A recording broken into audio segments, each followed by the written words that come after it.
Tiger, ಇದನ್ ತಗೋ. ಇದು ಅದೇ ಬಾಟ್ಲು ಹೋಟೆಲಲ್ಲಿ ನೀನ್ ಕುಡಿತಿದ್ದೆ ಅಲ್ವಾ? ಇದನ್ನ ನಿನ್ನ ಅತ್ತೆ ಮಾವನಿಗೆ ಹೋಗ್ಕೊಡು, ಖುಷಿಯಾಗಾರು ಇರ್ತಾರೆ. ಇದೆಲ್ಲದಕ್ಕೂ ತುಂಬಾ ಥ್ಯಾಂಕ್ಸ್ ಅಕ್ರಮ್. ನಿನಗೂ ಅಷ್ಟೇ. ನೀನು ವಾಪಸ್ ಬಂದು ನಿರೀಕ್ಷೆಗಳನ್ನ ಜೀವಂತವಾಗಿಟ್ಟಿದ್ಯಾ.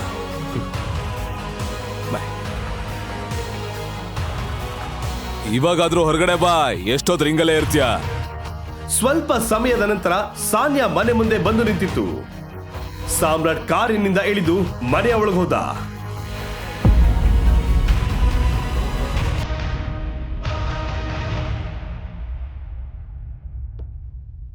ನಮಸ್ತೆ ಅಮ್ಮ.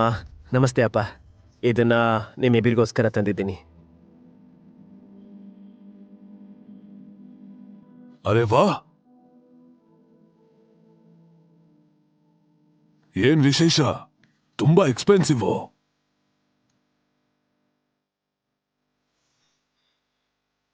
ಸೂಪರ್, ಎಷ್ಟು ಚೆನ್ನಾಗಿದೆ ನೋಡು. ಓ ಪ್ಲೀಸ್ ನಿಲ್ಸಿ ನೀವು. ಎಲ್ಲಿಂದನೋ ಕದ್ಕೊಂಡ್ ಬಂದಿದ್ದಾನೆ ಅನ್ಸತ್ತೆ. ನಿಮಗನ್ಸತ್ತಾ ಇವನು ಇಷ್ಟು ಕಾಸ್ಟ್ಲಿ ಬಾಟ್ಲನ್ನ ತಗೊಂಡ್ ಬರ್ತಾನೆ ಅಂತ? ಮತ್ತೆ ನೀನು ಇದನ್ನೆಲ್ಲ ಇಲ್ಲಿಗೆ ಯಾಕೆ ತಂದಿದ್ಯಾ? ನನ್ ಮಗಳ ಜೀವನ ಹಾಳು ಮಾಡಿದ ಮೇಲೆ ಇದನ್ನೆಲ್ಲ ಕೊಟ್ಟು ಸರಿ ಮಾಡ್ಬೇಕು ಅನ್ಕೊಂಡಿದ್ಯಾ? ಅದು ಕದ್ದಿರೋ ವಸ್ತುನ ತಂದು. ಕ್ಷಮಿಸಿ, ನಾನು ಯಾರನ್ನೂ ಬಲವಂತವಾಗಿ ಮದುವೆ ಆಗಿಲ್ಲ, ಹಾಗೆ ಯಾವ ಕಳ್ತನೂ ಮಾಡಿಲ್ಲ. ಹೌದಾ? ಹಾಗಾದ್ರೆ ಇಷ್ಟು ದಿನ ನನ್ ಮಗಳ ಜೊತೆ ಬೂತಾಯ್ತಾ? ನೀನ್ ಇದನ್ನೆಲ್ಲ ದುಡ್ಡಿನ ಆಸೆಗೆ ಅಲ್ವಾ ನೀನ್ ಇದನ್ನೆಲ್ಲ ಮಾಡ್ತಾ ಇರೋದು? ನಿನ್ ಯೋಗ್ಯತೆ ಏನು? ನನ್ನ ಮಗಳ ಯೋಗ್ಯತೆ ಏನು?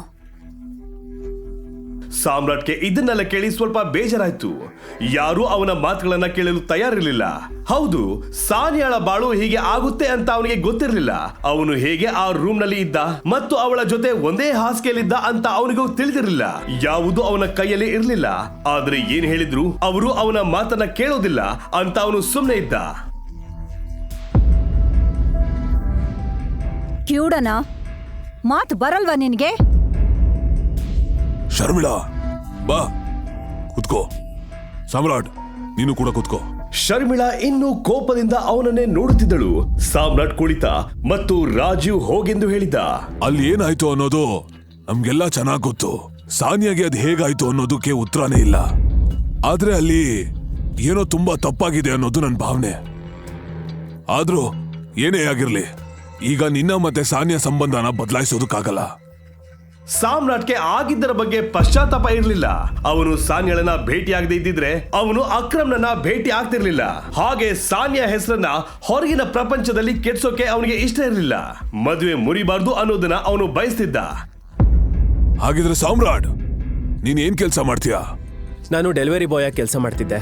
ಇವತ್ತು ನನ್ನ ಕೆಲಸದಿಂದ ತೆಗ್ದಿದ್ದಾರೆ. ಈ ಮಾತುಗಳನ್ನ ಕೇಳಿ ಅವ್ರಿಗೆ ಬಾಂಬ್ ಸಿಡಿದಂತೆ ಆಯ್ತು. ಶರ್ಮಿಳಾ ಏನೋ ಹೇಳೋದಕ್ಕೆ ಮೊದಲೇ ರಾಜೀವ್ ಹೀಗಂದ. ಸಾಮ್ರಾಟ್, ನೀನು ಬೇಗ ಅಂದ್ರೆ ಬೇಗ ಒಂದು ಕೆಲಸ ಹುಡುಕ್ಬೇಕು. ಅದು ಚೆನ್ನಾಗಿರುವಂತದ್ದು. ಆಗ್ಲೇ ನೀನ್ ನನ್ನ ಮಗಳನ್ನ ಮದ್ವೆ ಆಗೋದಕ್ಕಾಗದು. ನಡಿ, ನೀನ್ ಹೊರಡ್ಬೋದು. ಸಾಮ್ರಾಟ್ ಅಲ್ಲಿಂದ ಎದ್ದು ಹೋಗಲು ಆರಂಭಿಸಿದ. ಶರ್ಮಿಳಾಗೆ ಮತ್ತೆ ಕೋಪ ಬಂತು ಮತ್ತು ಅವಳು ಹೀಗೆಂದು ಹೇಳಿದ್ಲು. ನೋಡಿ ಎಷ್ಟು ದುರಹಂಕಾರ ಇವನಿಗೆ. ಅವನ್ ಓವರ್ ಕಾನ್ಫಿಡೆನ್ಸ್ ನ ನೋಡಿ. ಜೇಬಲ್ಲಿ 10 ರೂಪಾಯಿ ಇಲ್ಲ, ಆದ್ರೂ ಆಡ್ತಾ ಇರೋದ್ ಮಾತ್ರ ಒಬ್ಬ ಕಾಡಿನ ರಾಜ್ ಅಂತಾರ. ನಿಮಗನ್ಸತ್ತಾ ಇವನಿಗೆ ಯಾರಾದ್ರೂ ಕೆಲ್ಸ ಕೊಡ್ತಾರೆ ಅಂತ? ಕೆಲಸ ಕೊಡ್ತಾನೆ ಅಲ್ಲ, ಕೊಡ್ತಾರೆ. ನನಗೆ ಕೆಲ್ಸದ ಕೊರತೆ ಏನಿಲ್ಲ. ಕೇಳಿಸ್ಕೊಂಡ್ರಾ? ರಾಜೀವ್ ಸಹ ಸಾಮ್ರಾಟ್ ಮಾತನ್ನ ಕೇಳಿ ಶಾಕ್ ಆದ. ಸಾಮ್ರಾಟ್ ಶರ್ಮಿಳಾ ಬಳಿ ಬಂದು ಹೀಗಂದ. ನನಗೊಂದ್ ವೇಳೆ ಕೆಲಸ ಸಿಕ್ಕಿದ್ರೆ ನೀವ್ ಇದನ್ನ ಒಪ್ಕೋತೀರಾ, ನಾನು ಸಾನಿಯಾಗೆ ಲಾಯಕ್ಕಾಗಿರೋ ಗಂಡ ಅಂತ? ಸಿ, ಎಷ್ಟು ಕಾನ್ಫಿಡೆನ್ಸ್ ಇದೆ. ಈ ಕಾನ್ಫಿಡೆನ್ಸ್ ತಗೊಂಡು ಹೋಗಿ ಉಪ್ಪಿನಕಾಯಿ ಹಾಕಿ. ಮತ್ತೆ ನೀನು ಕೆಲ್ಸ ಅಂದ್ರೆ ಏನ್ ಅನ್ಕೊಂಡಿದ್ಯಾ? ಯಾವ್ದೋ ಪಾರ್ಕಿಂಗ್ ಲಾಟ್ ಅಲ್ಲಿ ಹೋಗಿ ಕುತ್ಕೊಂಡು ಹೋಗೋ ಬರೋ ಗಾಡಿಗಳಿಗೆ ರಸೀತಿ ಕೊಡೋದಿಕ್ಕೆ ಕೆಲ್ಸ ಅಂತಂದ್ರೆ ಕೆಲ್ಸ ತರದ ಕೆಲ್ಸ, ನಿಜವಾದ ಕೆಲ್ಸ, ನಿಜವಾದ ಕೆಲ್ಸ. ಈಗ ಒಂದು ವೇಳೆ ನಾಳೆ ಒಳಗೆ ಅಂತ ಕೆಲ್ಸ ನಿನಗ್ ಸಿಕ್ಕಿದ್ರೆ ನೀನ್ ಈಗಷ್ಟೇ ಏನ್ ಹೇಳಿದ್ಯೋ ಅದ್ರ ಬಗ್ಗೆ ಒಂದ್ಸಲ ನಾನ್ ಯೋಚಿಸ್ಬಲ್ಲೆ.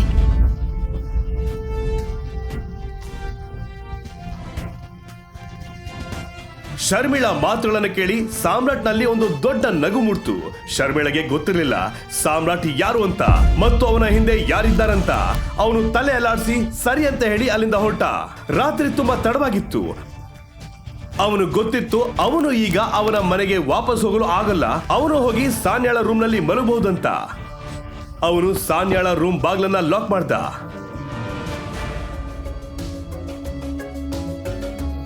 ಏನು? ತುಂಬಾ ತಡ ಆಗಿದೆ, ನನ್ ಮನೆಗೆ ಹೋಗಕ್ಕಾಗಲ್ಲ, ನನಗೆ ಮಲ್ಗೋಕ್ ಜಾಗ ಬೇಕು.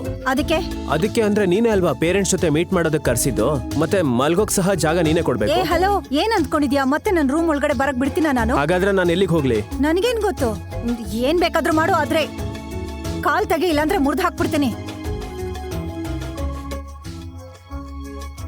ಸಾಮ್ರಾಟ್ಗೆ ಸಾನಿಯಾಳ ಮೇಲೆ ಕೋಪ ಬರಲಿಲ್ಲ. ಅವಳು ಬಾಗಿಲು ಹಾಕುವ ಮೊದಲು ಕಾಲನ್ನು ಹೊರಗೆ ತೆಗೆದ. ಕೆಲಸದವ್ರ ಜಾಗ ಮಾಲೀಕರು ರೂಮಲ್ಲ, ಮನೇಲಿರೋ ಸ್ಟೋರ್ ರೂಮ್ಸ್ ಅಲ್ಲಿ.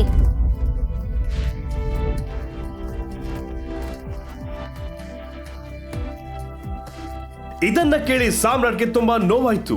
ಆದ್ರೆ ಅವನ್ ತಾನೇ ಏನ್ ಮಾಡ್ತಾನೆ? ಅವನು ನಿರಾಸೆಯಿಂದ ತಲೆ ಆಡಿಸ್ತಾ ಅಲ್ಲಿಂದ ಹೊರಟ. ಮುಂದೆ ಏನಾಗಲಿದೆ? ಈ ಮನೆಯಲ್ಲಿ ಅವನಿಗೆ ಗೌರವ ಸಿಗುತ್ತದ? ಸಾನಿಯಾ ಮತ್ತು ಅವಳ ಕುಟುಂಬಕ್ಕೆ ಸಾಮ್ರಾಟ್ ಯಾರು ಅನ್ನುವ ನಿಜ ತಿಳಿಯುತ್ತದ? ಇದನ್ನೆಲ್ಲ ತಿಳಿದುಕೊಳ್ಳಲು ಈಗಲೇ ಪಾಕೆಟ್ FM ಡೌನ್ಲೋಡ್ ಮಾಡಿ ಹಾಗೂ ಟೈಗರ್ ರಿಟರ್ನ್ಸ್ ಕಥೆಯನ್ನ ಕೇಳಿ. ಆಪ್ ಡೌನ್ಲೋಡ್ ಮಾಡಲು ಡಿಸ್ಕ್ರಿಪ್ಷನ್ ನಲ್ಲಿ ನೀಡಿರುವ ಲಿಂಕ್ ಅನ್ನ ಕ್ಲಿಕ್ ಮಾಡಿ. ಈಗ ನೀವು ಪಾಕೆಟ್ FM ನಲ್ಲಿರೋ ಎಲ್ಲಾ ಶೋಗಳನ್ನ ಈಸಿಯಾಗಿ ಕೇಳಬಹುದು. ಈಗಲೇ ಡೌನ್ಲೋಡ್ ಮಾಡಿ ಪಾಕೆಟ್ FM ಮತ್ತು ಕೇಳಿ ದೇಶ ವಿದೇಶದಲ್ಲಿ ಫೇಮಸ್ ಆಗಿರೋ ಟೈಗರ್ ರಿಟರ್ನ್ಸ್ ಅನ್ನೋ ಮೈ ನವಿರೇಳಿಸೋ ಕಥೆಯನ್ನ.